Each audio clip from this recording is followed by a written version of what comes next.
Akibat merebaknya virus corona di Indonesia, angkutan umum di Kota Lhokseumawe, Provinsi Aceh kini mulai mengalami dampak yang cukup terlihat.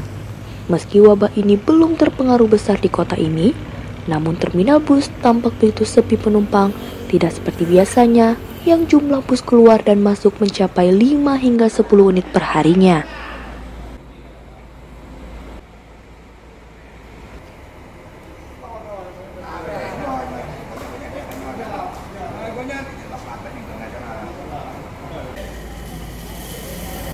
Saat ini, agen tiket bus antar kota antar provinsi juga melakukan pemeriksaan suhu tubuh penumpang yang akan berangkat keluar kota dan yang masuk ke dalam kawasan terminal.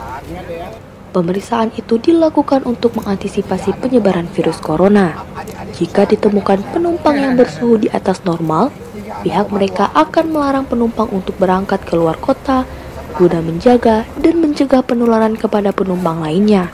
Kemudian, penumpang tersebut akan langsung dibawa ke rumah sakit untuk pemeriksaan lebih lanjut. Pada saat ini kita untuk menghadapi virus corona, pihak dari perusahaan Putra Pelangi kita memberikan sebuah kenyamanan dan ketenangan dalam menjalankan dia ke Medan atau dalam anggota-anggota supir kita. Kita semprot tangan dan kita mengecek suhu tubuh dia. Semuanya dalam kategori masih normal. Masih normal. Biasa suhu normalnya berapa, Pak? Suhu normalnya kalau untuk kita biasanya yang pernah kita ketahui ada 35 derajat. Minimal tingginya kita suhu 38. 38. Jika melewati dari 38? 38 itu termasuk kita dalam golongan kita dalam keadaan tubuh kita sakit. Apakah diberangkatkan? Itu tidak diberangkatkan, kita akan menunda pemberangkatannya. Yang sakit kita akan memberikan satu solusi kepada pihak yang sakit untuk berobat dulu supaya bisa berangkat.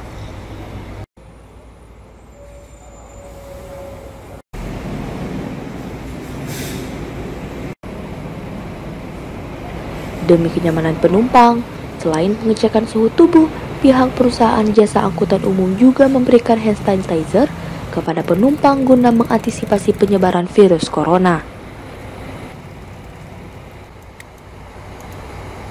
Dari Kota Lhokseumawe, Fazir Ramli melaporkan.